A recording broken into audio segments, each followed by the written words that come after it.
Hey guys, welcome to the shop.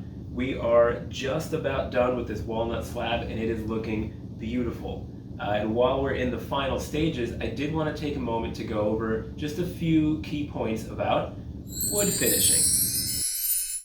Now, whenever you're putting any sort of finish on wood, whether that's oil, varnish, shellac, lacquer, what have you, it usually boils down to three main reasons. That's stabilization, protection, and appearance. Reason number one, stabilizing the wood.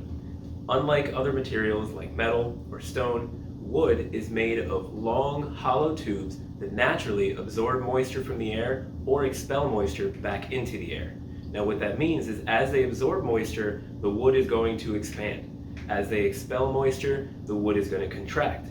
Now after many cycles of growing and shrinking and growing and shrinking, what can happen is those fibers can separate, meaning you'll get cracks in the wood, or that surface that was once perfectly flat and level is now all kinds of twisted and bowed and cupped. So what we can do to prevent that is by sealing the wood with some sort of a finish. What this does is it partially covers those little hollow tubes, which means it minimizes how much moisture comes in and how much moisture comes out, meaning you stabilize the piece from excessive movement. Got it? Good. Reason number two, protection.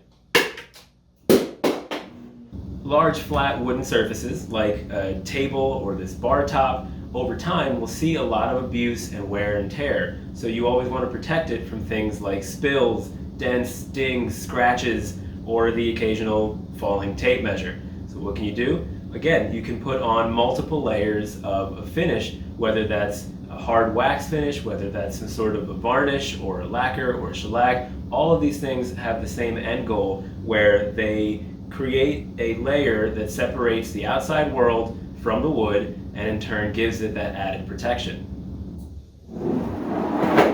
Reason number three, appearance.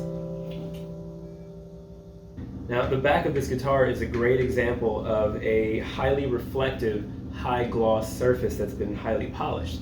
And usually that's accomplished by applying a film finish and putting on many coats to slowly build up that high sheen. Now compare that to something like this bar top that is still a little reflective, but the goal was to accomplish a satin finish, which is not as highly reflective as the high gloss.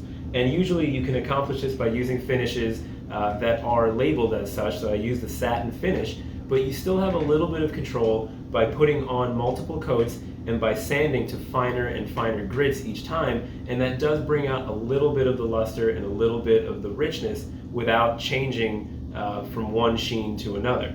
Now this does bring up an interesting issue that I've run into on this specific piece, which is right here, there's a bark inclusion. And what that means is that as the tree was growing, it surrounded part of a branch or a knot, and actually some of the bark that was on the outside got trapped on the inside.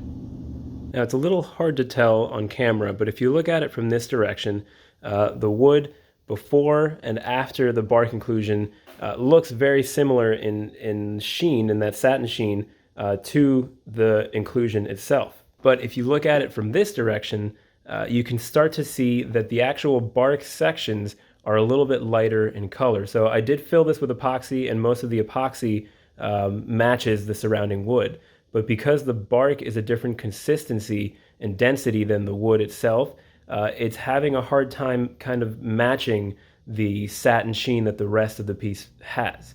So normally when I finish a piece, something like this, I would probably stop at about 3 coats of finish. That's plenty to stabilize, it's plenty to add protection, and for the most part, I like the appearance that that gives it without having to do extra work. However, on this one, because I have to continue to build up coats to get that bark inclusion to match the rest of the table, I'm actually going to go to about 5 coats of finish and then add wax. So it's not necessarily for protection. I don't think this needs any more protection than what it has, but just to get that level of appearance that I want, this is the amount of finish that I have to add. So I know this wasn't a comprehensive discussion about all the different types of wood finishes and how to apply them, but I do hope that you guys gained a new understanding for why we use wood finishes on wood and why it's so important that all of your wooden furniture or wood pieces in your house have finish of some form or another. So I hope you guys enjoyed the video, and if you have any questions, please feel free to reach out to me anytime. Thanks.